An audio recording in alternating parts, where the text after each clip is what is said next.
Jadi kalau Anda sholat kok masih sering salah, dan saya yakin semua orang juga gitu kalau nggak nabi, nggak wali itu ada ya kesalahan-kesalahan yang tidak fatal-fatal banget karena ada kebaikan yang Anda lakukan, yaitu ketika Anda dipanggil, Anda istijabah, Anda mengiyakan dengan menghadap.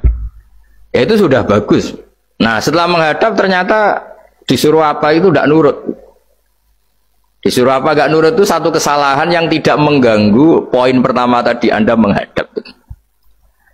Sehingga banyak cerita di hadis-hadis ada sahabat yang zaman itu tidak soleh-soleh banget. Zaman itu ketika Nabi, saya ini mau sholat ya Rasulullah, tapi jangan diminta berhenti dari begini-begini. Beliau menyebutkan sekian kemungkaran sahabat tadi. Nabi komentarnya itu sayan hahumayakul. Nanti kalau sering sholat lama-lama ya enggak begitu itu. Nah ini kelirunya kita sebagai manusia. Lama-lama juga baik, itu kita kira itu terus harus sekarang gitu loh.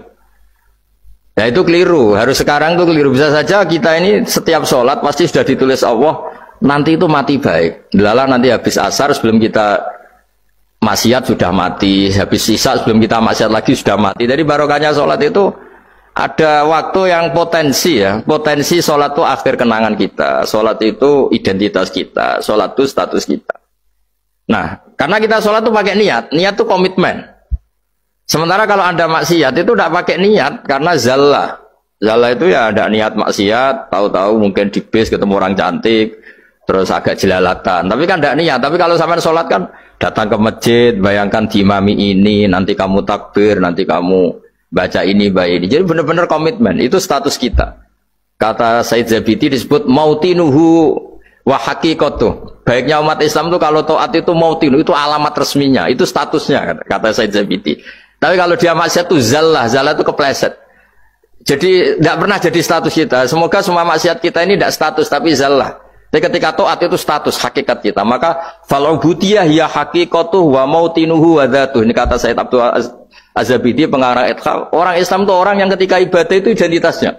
Betul, ketika ibadah itu Allahu Akbar, dia berharap rahmatnya Allah gini-gini.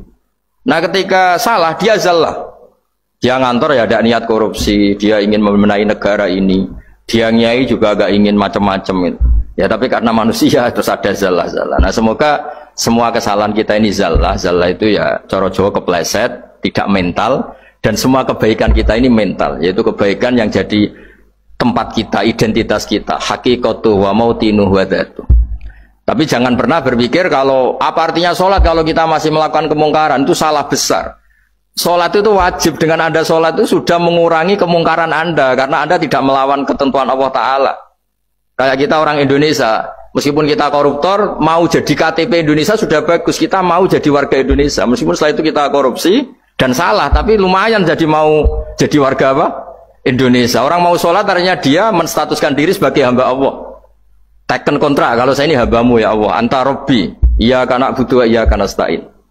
Soal salah ya salah aja, yang sama. Kita tetap warga Indonesia meskipun kita salah, meskipun kita koruptor, meskipun kita salah, tetap aja warga Indonesia yang berhak mendapat jatah makan meskipun di penjara, meskipun apa. Sama, kita ini hamba Allah, yang mengakui kalau Allah itu Tuhan, kita hamba.